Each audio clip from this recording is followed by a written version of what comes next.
Fadlan 'anil awam, apalagi orang ini kalau ketemu orang awam pasti ngeremehinnya nggak tanggung-tanggung, ya. Hatta innal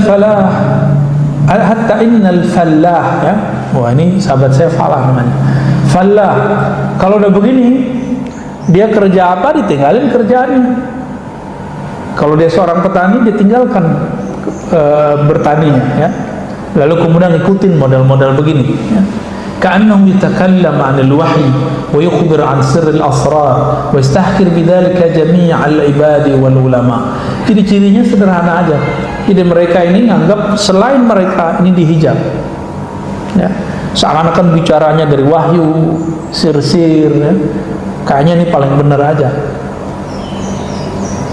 Nah, orang-orang ini ngerasa dirinya tinggi di sisi Allah, wa annahu minal muqarrabin, mereka ini orang-orang yang dekat kepada Allah, padahal huwa indallah minal munafikin. Orang begini di sisi Allah munafik. Maka ahli ma'rifat itu supaya nggak terjebak di sini, mereka mengambil jalur malamatiyah. Saya udah pernah cerita, ya. Kenapa mereka ngambil jalur malamatiyah? Karena setiap kali dapat ma'rifat itu girangnya bukan main. Supaya girang ini tidak dimanfaatkan oleh syaitan dan hawa nafsu, maka mereka berulah.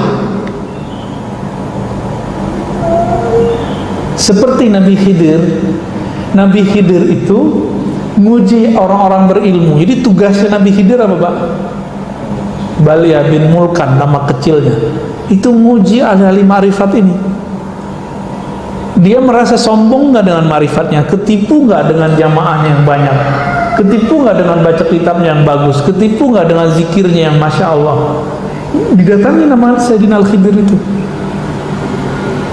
Jadi Nabi Khidir ini menguji kerjaannya dari dulu, ya, tugasnya menguji. Kalau lolos berarti lolos sama dia. Selevel Nabi Musa diuji oleh Nabi Khidir. Nah, orang-orang begini nih nggak lolos sama Nabi Khidir. Nggak lolos, Pak, orang-orang begini sama Nabi Khidir. Kenapa nggak lolos? Nabi Khidir itu ahli ma'rifat, maka yang bisa mengakses beliau itu cuma orang-orang yang niat tulus dia ingin mengenal Allah Subhanahu wa ta'ala. Kalau orang ini kan sok tahu. Nabi Khidir ini akan mengajarkan orang bagaimana dirinya itu merendah di hadapan Allah, tidak menunjukkan bahwa dirinya ini orang hebat.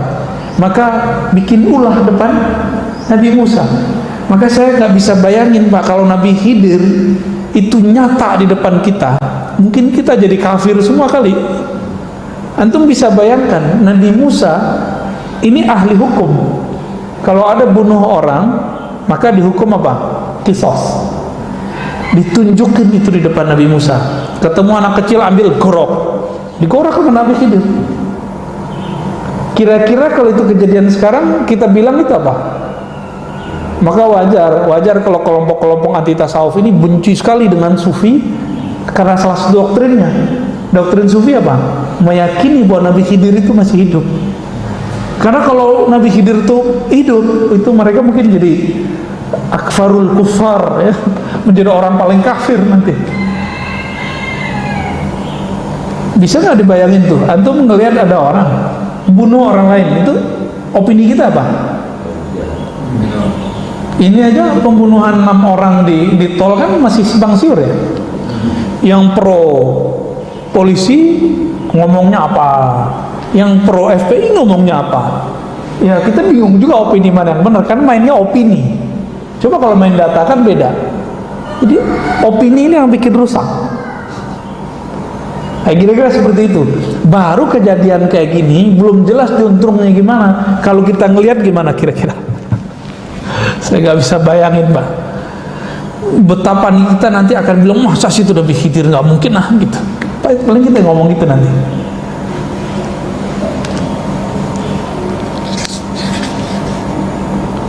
Makanya Imam Ahmad Al-Ghumushqanawi di kitab Jami' Usul Aulia belum mengatakan kalau ada orang debat kamu, caci maki kamu atau berulah depan kamu, gak usah ditanggepin. Siapa tahu dia Nabiullah Khidir. Itu kata Imam Ahmad Al-Ghumushqanawi, dan beliau jangan salah, beliau ahli hadis. Beliau punya kitab takhrij hadis. Ya, salah satu imam orang Turki yang lama di Mesir. Ahmad Khumus Khonawi. Ya. Saya punya sanad dengan jalur ada jalur Libanon, ada jalur Mekah. Yang jalur Mekah itu dari murid-murid Syekh Yasin ambil dari Al-Kausari kepada Muti kepada Ahmad Khumus Khonawi ini. Ya. Wa inda arbabil qulub minal hamqal jahilin. Orang ini menurut ahli qalbu hamqa, bukan hamka apa ya? Hamqa ini orang jahil.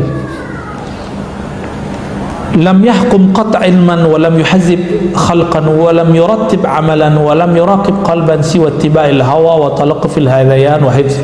Jadi ini beda dengan Malamatiyah. Jadi kelompok ini obral ma'rifat kemana-mana. Kalau yang pertama tadi obral penampilan, kayaknya sufi itu harus kemana-mana pakai serban, kemana-mana pakai gamis khusus. Enggak begitu yang disebut sufi. Ada yang lebih parah, firqatun waqa'at fil ibahah wa tawwu bisata syara' wa rafadul ahkam wa sawwu binal halal wal haram. Kelompok yang disebut oleh dulu Imam Ibn Arabi dengan kelompok ibahiyah, kelompok yang menghalalkan yang haram. Kata mereka, sekarang yang halal haram, yang halal jadi haram, yang haram menjadi halal. Kenapa? Ketika seorang hamba sudah dekat kepada Allah, maka si hamba ini tidak berlaku lagi padanya hukum syariat. Ketipu nggak? Udah pasti ketipu. Imam Ibn Arabi anti itu, tapi dia dituduh seperti itu. Imam Ibn Arabi juga ngomong, yang temenan nama Ibahiyah ini kelompok ittihadiyah, kelompok yang ngomong bersatu dengan Allah. Ibn Arabi dituduh oleh Ibn Taimiyah, dia mengatakan ajaran bersatu antara hamba dengan Allah, Allah dengan hamba. Itu ditolak juga oleh Ibn Arabi, tapi masih dituduh. Apa kata mereka? Kalamnya ini benar Pak, kalam mereka. Allah butuh nggak amal kita? Nggak butuh ya? Itu sudah apa beramal? Nah gitu. Jadi mereka punya konsep yang aneh. Allah nggak butuh amal ente kok, ngapain beramal? Falam utaib nafsi, maka saya nggak perlu capek-capek gitu. Wabadum yakul al amal bil jawih la wazna laha. Nah, itu versi pertama. Versi kedua mereka ngomong, beramalan fisik tuh nggak ada nilainya. Kenapa? Allah hanya memandang ke kalbu. Bener nggak hadis kalam ini? Allah memandang ke kalbu. Tapi hadis yang benar, kalam yang benar ini dia kaitkan dengan ya kita nggak perlu berarti ya, beramal secara fisik. Nah ini kalam-kalam mereka. Nah ini juga sufi-sufi prank ini Pak ya. Apa kata Imam Ghazali? Wal ibahiyah minal kuffaril marikin. Mereka ini sudah masuk kepada daftar kafir. Jadi nggak masuk lagi. Nah, maka ini kata kunci Pak.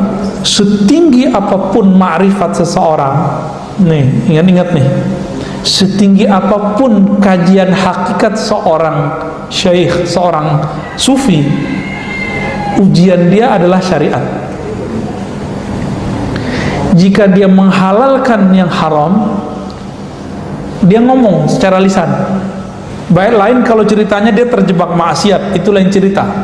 Selama dia tidak menghalalkan yang haram, maka ma'rifat dia sahih. Tapi kalau dia sudah mulai menghalalkan yang haram, ini pertanda ma'rifatnya, hakikatnya hakikat syaitaniyah, bukan ilahiyah. Inilah yang dapat kita ambil dari Imam Syekh Abdul Qadir Jilani Al-Qutubur Rabbani. Apa kata beliau? Saya didatangi oleh cahaya yang berlipat-lipat. Cahaya itu berkata, Ana Rabbuk, akulah Tuhanmu wahai Abdul Qadir. Al-an, sekarang semua yang haram bagimu aku halalkan. Langsung senyum Syekh Abdul Qadir. Ya ente iblis. Hanya iblis yang ngomong begini gitu. Karena ilmu hakikat setinggi apapun ujiannya di syariat.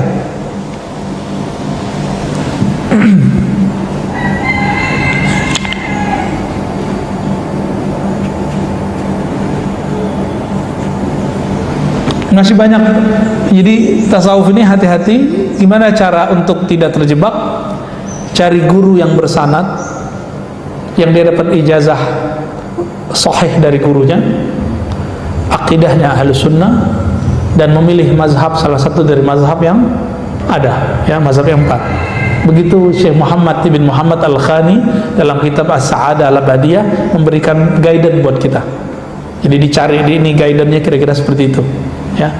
Jadi nanti kalau ketemu sufi-sufi prank apa sudah tahu lah ya. Dan ghururul mutasawwifah ini agak berat. Kenapa? Karena merasa dirinya paling mulia. Nah, ini yang paling problem dari mereka, ya. Oke, kira-kira cukup Pak, ya. Saya lupa bahas tentang nafs ya. Udah syuruk Pak. Salah satu kajian mereka itu tentang maratibun nufus, martabat jiwa. Ada yang pertama, ya karena ini penutup kita tambahin aja Pak, nggak apa-apa. Pertama yang paling basic itu al-ammarah bisu. Ammarah itu bukan amarah. Ammarah dari kata ammara yu'ammiru, ya, ta'miran, fahuwa amirun. Amir ini jamaknya ammar, yang banyak memerintah, bisu, dengan keburukan. Ciri-cirinya, kalau kita ini jiwa kita buruk, ngajaknya yang buruk-buruk, ini setiap saat itu pengennya melakukan yang buruk aja. Insya Allah yang hadir ini bukan amarah bisu sekarang, nggak tahu nanti. Lagi di masjid mah aman, ya. Paling-paling nanti naik. Jadi amarah bisu ini kalau sudah dia menerima hukum Allah, beriman kepada Allah, Rasulullah, dia sudah naik langsung. Minimal lawamah. Lawamah ini ciri-cirinya, dia berbuat apa aja itu masih ada penyesalannya. Kemudian dia mencaci maki dirinya. Kok saya begini ya? Kok saya begini ya? Kok saya begini? Ini lawamah. Maka Allah bersumpah dengan jiwa yang lawamah. Dan ternyata nanti di akhirat semua jiwa mencela dirinya, baik yang masuk surga ataupun yang masuk neraka. Yang masuk neraka kok bilang, loh kok kamu begini dulu. Yang masuk surga mengatakan, kenapa dulu kamu gak belajar ilmu ini? Kok gak mengamalkan ini? Nah, ini saya berikan paradigma baru Pak. Selama ini kita mengira surga itu yang tertinggi adalah amal, ya. Betul, jazaa'an bima kanu ya'malun, surah Al-Ahqaf. Surga itu balasan terhadap amal yang kita amalkan. Paradigma baru yang sebenarnya bukan baru, ini sudah lama. Amal itu ada 4. Ada amal fisik, ada amal akliyah, akal, ada amal qalbiyah, qalbu, ada amal ruhiyah, ruh. Kebanyakan ulama itu menyatukan antara qalbu dengan ruh, padahal ini beda. Amal fisik ini kalau dibarengi dengan akal, maka dia baru disebut mukmin shadiq, mukmin yang jujur. Dia sholat, dia sadar apa yang dia baca. Ini yang disebut dia beramal dengan fisiknya plus dengan akalnya. Kalau tidak, maka satu rakaat orang yang berakal ini lebih utama daripada 100 rakaat orang yang begitu kan di hadis Imam Ibnu Majah, ya, orang yang jahil sholat 100 rakaat lebih baik orang ahli ilmu belajar 1 bab. Kira-kira begitu, ya. Ahli kolbu ini dilipat gandakan lagi. Maka di hadis itu kan ada 2 versi. Pertama 100, yang kedua 1000. Lebih baik daripada 100 rakaat itu akliyah, 1000 rakaat itu qalbiyah. Yang beramalnya sudah masuk ke alam kolbu, jadi dia beramal dengan rasa kolbunya. Itu 1 rakaat dia itu lebih baik daripada 1000 rakaat orang yang tidak berilmu. Bisa 1000 rakaat. Maka orang-orang ahli kolbu ini amalnya nggak perlu banyak Pak. Dia amalnya yang penting sedikit, tapi mereka istiqomah. Allah lipat gandakan jadi gede. 1000 rakaat Bapak berapa hari Pak? Amal mereka cukup satu rakaat. Nah, ini rahasia lagi nih yang setelahnya. Ada amal ruhiyah. Kalau kolbu amalnya adalah dia memandang nama Allah, sifat Allah dalam dirinya. Jadi Allah memancarkan nama dan sifat pada kolbu seorang hamba. Jika nama itu masuk, bergetarlah kolbunya. Muncullah surah Al-Anfal, idza dzukirallahu wajilat qulubuhum. Disebut nama Allah, kolbunya bergetar. Bergetar ini masih awal-awal bergetar, nah itu baru level ketiga Pak, an-nafs al-mulhamah. Allah mengilhamkan ke dalamnya takwa. Takwanya kolbu itu menyebut nama Allah. Tapi ini biasanya kadang permanen, kadang tidak. Kalau sudah permanen naik dia menjadi mutmainnah, artinya orang ini sudah istiqomah zikir. Jadi siapa yang disebut nafsul mutmainnah? Hamba-hamba yang istiqomah dan rajin, disiplin dalam berzikir. Zikir yang mana? Zikir kolbu. Kalau zikir kolbunya sudah beres, maka fisiknya akan mengikuti. Kualitas amalannya jadi dahsyat. Dulu ada seorang hafiz punya murid ini mau belajar zikir kepada salah satu orang ahli zikir lah ya. Ditelepon lama sama gurunya nih, Ustadz, ente kok bawa murid aneh belajar zikir gitu. Ntar dia ketinggalan lagi hafalan Qur'annya. Dijawab sama orang ini, lah Ustadz, inti Qur'an kan zikir. Maksudnya kalau ente sudah tenang berzikir, ngafalnya cepat. Oh gitu ya? Bisa ada jaminannya nggak? Nanti dia nggak ninggalin hafalannya. Udah tenang, nanti ente dijamin. Jaminan di Qur'an sendiri. Ala bidzikrillah tatmainnul qulub. Bener lah, ada salah satu muridnya orang ini dia kalau zikir kolbu itu nggak perlu takrir banyak-banyak Pak. Kalau mau khataman dia ingat sebentar aja langsung ingat, datang semua tuh Qur'annya. Nah, jadi jangan dibenturkan ilmu zikir dengan ilmu hafalan, nggak bertentangan, justru matching. Ilmu zikir nih bikin orang gampang menghafal. Tanya ke imam kita nih, kalau orang nggak tenang bisa ngapal nggak Tat?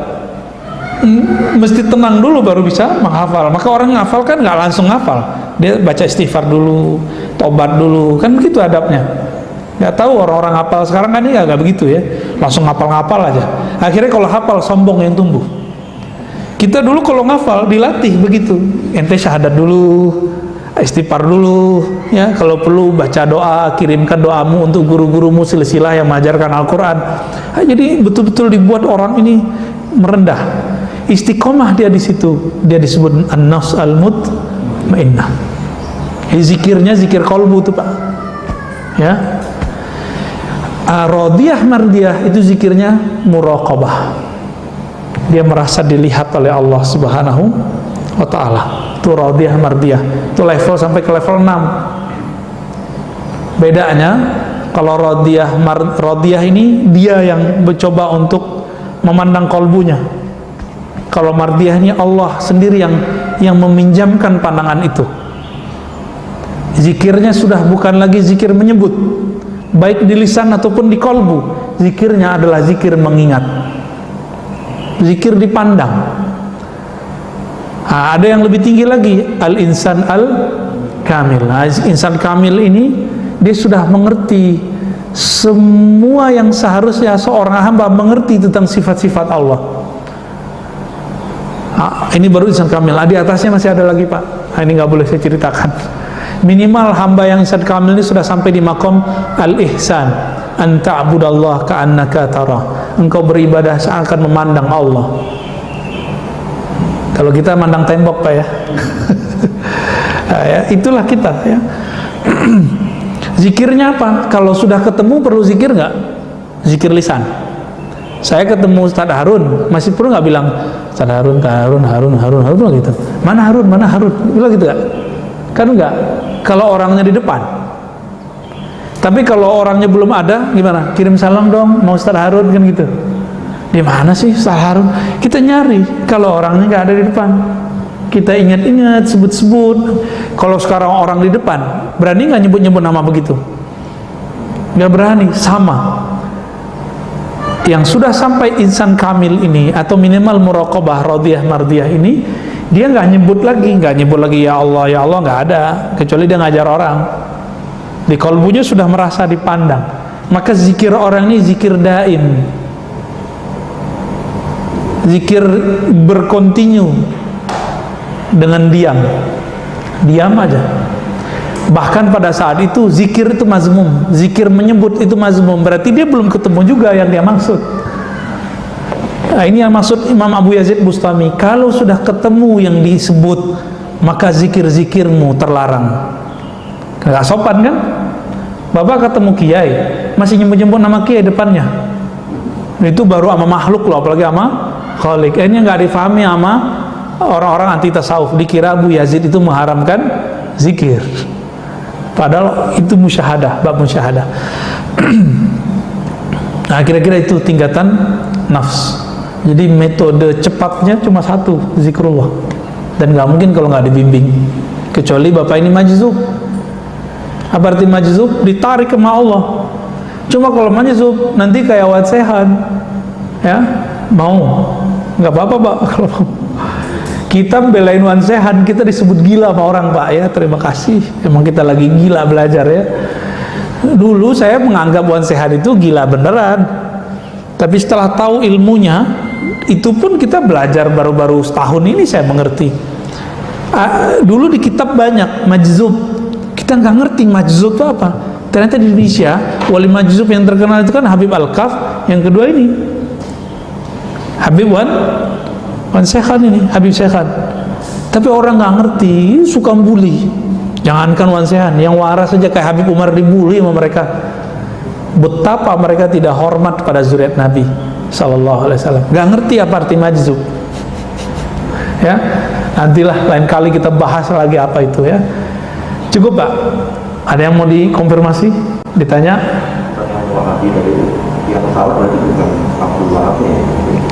Muhammad bin Wahab sendiri itu ada kekeliruan pak. Ada kekeliruan. Kekeliruannya apa? Pertama, beliau menerima secara gamblang trilogi tauhid Ibnu Taimiyah, uluhiyah, rububiyah, asma sifat, lalu membatalkan sifat 20. Ya, itu aja problemnya. Tapi beliau berguru kepada orang-orang itu gitu, Sufi dan Asy'ariyah. Kan Imam Sindi tadi, Hayat As-Sindi itu seorang Asy'ariyah. Lalu dia punya guru namanya Ibnu Abdul Latif. Ya, ada beberapa gurunya Asy'ariyah, Syafi'iyah, muhaddis. Kita cerita begini nggak bakal dipercaya sama mereka. Padahal kitabnya jelas, bukunya ada, yang nulis juga guru-gurunya, Bin Bas, Utsaimin. Apalagi di zaman itu sudah ada yang nulis. Itu kekeliruan pertamanya. Kekeliruan keduanya masih ada lagi. Apa kekeliruan keduanya? Beliau menerima kerjasama dengan keluarga Saud untuk keluar dari Daulah Utsmaniyah. Ini kesalahan yang fatal. Fatal. Ternyata keluarga Saud itu didatangi oleh penjajah Inggris, diiming-imingi. Jadi waktu itu orang Inggris ini kan kepalanya banyak pak. Ada yang ditaruh ke pemerintahan syarif di Makkah, namanya Syekh Syarif Al-Hashimi ya. Jadi di Mekah itu sudah ada raja lokal yang tunduk kepada Daulah Utsmaniyah, kemudian terpisah ketika Utsmaniyah mulai goyang. Nah, keturunannya ini kemudian yang ada di Yordan sekarang, makanya mereka belakang namanya Al-Hashimi kan, yang Yordan. Ini pun lagi mau diobrak-abrik sama Yahudi pak. Makanya Yordan lagi kacau juga nih. Tinggal Saudi pak yang belum diacak-acak ya. Tinggal nunggu yang disebutkan di hadis itu. Jika pemimpin di Arab ya terjadi konflik, udah nggak lama Dajjal keluar pak. Mungkin pidato Dajjalnya dulu kali ya. Ya, itu awalnya. Tapi gimana? Walaupun itu fatal, itu skenario Allah. Karena Daulah Utsmaniyah ini walaupun ada prestasi di zaman Muhammad Al-Fatih dan lainnya, tapi itu kan zaman-zaman otoriter semua. Dan zaman otoriter itu berlanjut sekarang di Saudi. Saudi sangat otoriter. Mana mungkin ada pengajian seperti ini di Saudi? Nggak ada. Bapak buat pengajian di luar corona loh pak ya, itu bisa ditangkap, bisa dibubarin. Makanya guru-guru kita di sana sekarang untuk menerima tamu itu susah. Buat pengajian terbuka itu susah. Boro-boro buat maulidan terbuka. Maka seharusnya salah satu tokoh Habib kita yang pernah di Mekah bersyukur, karena selama di Mekah dia nggak bisa buat maulid, nyampe di sini bisa buat maulid. Seharusnya dia bersyukur. Ya, nggak bisa pak kita buat pengajian di sana. kalau nggak dapat izin dari pemerintah. Waduh, parah di sana, otoriter sekali. Untungnya sekarang Muhammad bin Salman ini dia ngerti Wahabi ini siapa. Cuma kan dia juga, kita nggak tahu isi otak dia apa kan. Ya kita nggak tahu juga. Siapa tahu dia lagi dekat sama siapa. Dan dia mengatakan Wahabiyah adalah senjata pemikiran perang Amerika melawan Rusia. Dan itu sudah berhasil. Skenario ini berhasil di Yaman, berhasil di Suriah. Suriah udah hancur, Irak udah hancur. Mau Pak dibuat negeri seperti itu, negeri kita. Makanya sekarang coba lihat, Syiah benci sekali sama Salafi, dan Salafi mengkafirkan Syiah. Begitulah terus. Lalu kita yang Ahlus Sunnah ini dipaksa untuk ikut salah satunya. Mau? Caranya gimana? Buat stigma orang-orang Ahlus Sunnah ini pro Syiah, dan orang-orang awam yang jahil ini kemudian jadi pengikut Wahabi. Akhirnya jamaah awam benci sama ulama-ulama aswaja yang Ahlus Sunnah karena dianggap Syiah. Nah ini hati-hati nih ya. Dan yang paling untuk dua aja, NU Muhammadiyah, kan gampang ya. NU Muhammadiyah yang akan dimasukin, karena resource keulamaan ala santri di Muhammadiyah itu sangat tidak mencukupi. Itu mereka bisa masuk Pak di situ. Pesantrennya Muhammadiyah kan nggak ngaji kitab kayak di NU. Nah, NU ini susah ditembus, maka dicarilah agak mirip-mirip. Nah itu Syiah palsu itu. Sehingga dibuatlah skenario nanti ada NU apa gitu. Jadi saran saya kepada guru-guru kita, teman-teman kita, sahabat-sahabat kita yang alirannya, saya kan bukan NU, bukan Muhammadiyah Pak, jadi saya nggak ada urusan. Saya mencintai NU dan Muhammadiyah. Kalau antum mau beda dengan pimpinan NU Muhammadiyah silakan, tapi jangan buat Muhammadiyah baru, jangan buat NU baru. Karena kalau antum buat NU baru, Muhammadiyah baru, itu mereka tepuk tangan. Yang bikin NU siapa? Syekh Hasyim Asy'ari dan ulama-ulama. Yang bikin Muhammadiyah temannya Muhammad Darwish alias Ahmad Dahlan ya rahmatullah alaihima. Itu wali-wali Allah semua itu Pak, mereka ya. Mereka ini membuat tulus, lalu kita buat yang baru. Oh Ustadz, niat kita mau meluruskan. Enggak, kita paham maksud antum itu mau meluruskan NU, tapi ente siapa bisa ngelurusin NU gitu. Gus juga belum tentu, Kiai juga belum tentu didengar sama orang. Jadi saran saya satu aja, kalau mau beda dengan NU, beda aja sama pimpinannya. Itu kan struktural. NU kan ada NU tanzim, ada NU kultur, ada NU ala santri, pesantren. Jangan coba kacaukan ini.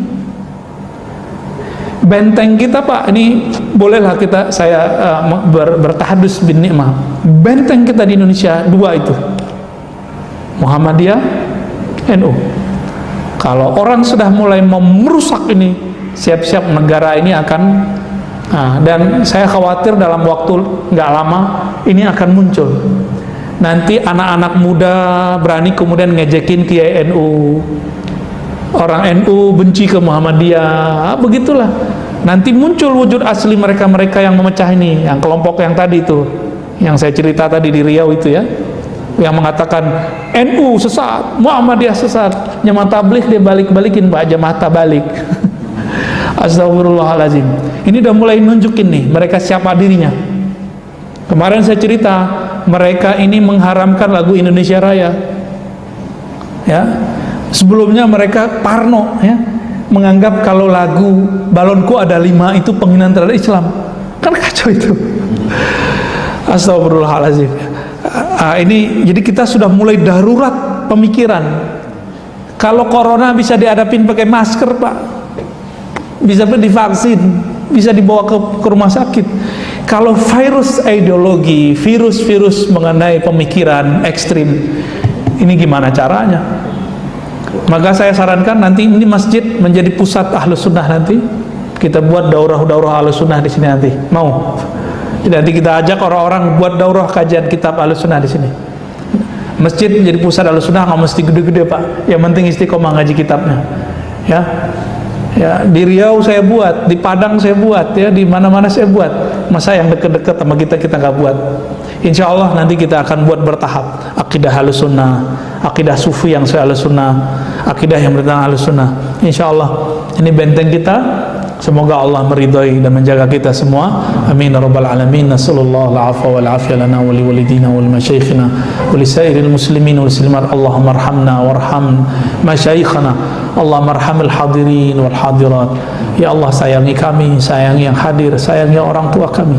Ya Allah, jagalah kami, jagalah negeri kami, jagalah orang-orang yang mengurus negeri kami, jagalah rakyat yang tinggal di negeri kami.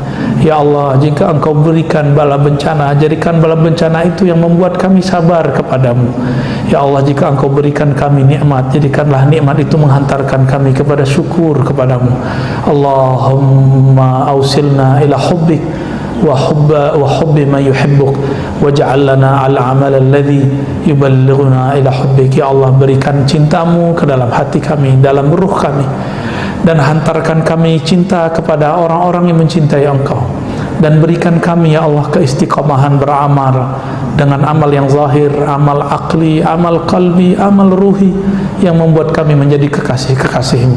Amin rabbal alamin. Taqabbal minna siyamana wa sallallahu ala nabiyyina Muhammad. Rabbana atina fid dunya hasanah wa fil akhirati hasanah wa qina adzabannar. Walhamdulillahi rabbil alamin.